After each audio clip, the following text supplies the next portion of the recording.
on voit derrière nous, on voit des planches que tu as sélectionnées. Pourquoi tu les aimes particulièrement? C'est des planches assez silencieuses, vous voyez, où il n'y a pas de bulle ou quasiment pas. Je trouve qu'elles sont graphiquement assez incroyables et qu'elles laissent un espace assez beau à la... Je sais pas, c'est un moment de remémoration qui est assez proche d'un moment qu'on a dans le film. Donc voilà, après la manière dont les références sont venues, il y en avait une qui était vraiment très explicite, c'était Blow Up, enfin il y en avait deux, Blow Up et Vertigo.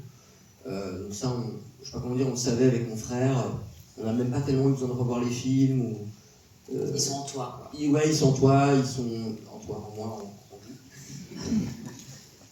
Et après, par exemple, pour l'ami américain, je sais plus comment on est retombé sur l'idée de revoir ce film pour le coup avec mon frère Tom. Et on s'est rendu compte, chose étonnante, que le personnage s'appelle Zimmerman. C'est un hasard total. Mais je pense que la référence à Bob Dylan était évidemment forte déjà pour Wenders. Je crois qu'à un moment dans le film, il sifflote une chanson de Dylan. Et le personnage, avec Nils, on avait vraiment quelques références en tête pour le personnage, et c'en était une. À la fois physique, et puis cette espèce de fatigue existentielle. L'ami américain, c'est un très beau film, un des plus beaux films de Wenders, je trouve. C'est un homme qui apprend qu'il va mourir d'une maladie et à qui on propose un contrat pour assassiner un homme alors qu'il n'a jamais tué qui que ce soit, pour que l'argent puisse mettre à l'abri sa famille. En fait, ça c'est deux bandes dessinées, Black Hole et David Boring, qui sont des influences très fortes pour mon frère. Et principalement David Boring, qui est une espèce de portrait diffracté, très mystérieux, très étrange, avec une espèce d'ironie grinçante et de tragique qu'on n'arrive jamais exactement à attraper. Ça a été une grosse influence, c'est graphiquement sublime.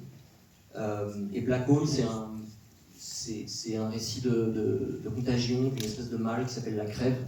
Ça se passe dans les années 70 et c'est des adolescents d'une petite ville qui sont tous touchés par ça. Et ça évoque beaucoup Cronenberg. Et, donc il y a quelque chose dans la noirceur et dans le rapport à l'amour, parce que c'est que des adolescents qui sont aussi très travaillés par la question charnelle, etc. Voilà, ça s'est diffusé dès le départ, c'était assez présent. Donc quelqu'un en a parlé.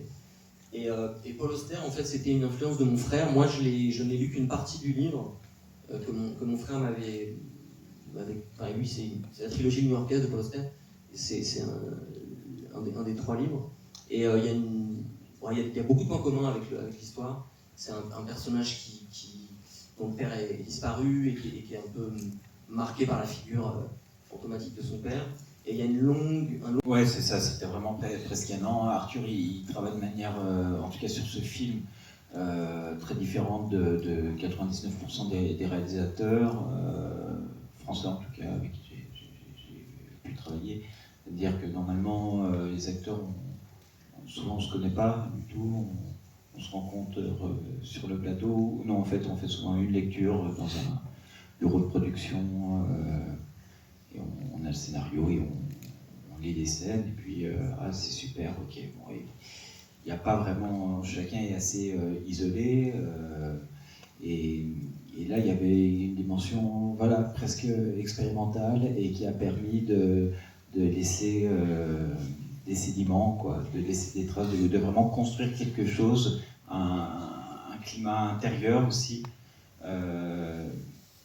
quelque chose d'une physicalité, que quelque chose circule, des références, et qu'on puisse tout oublier, en fait.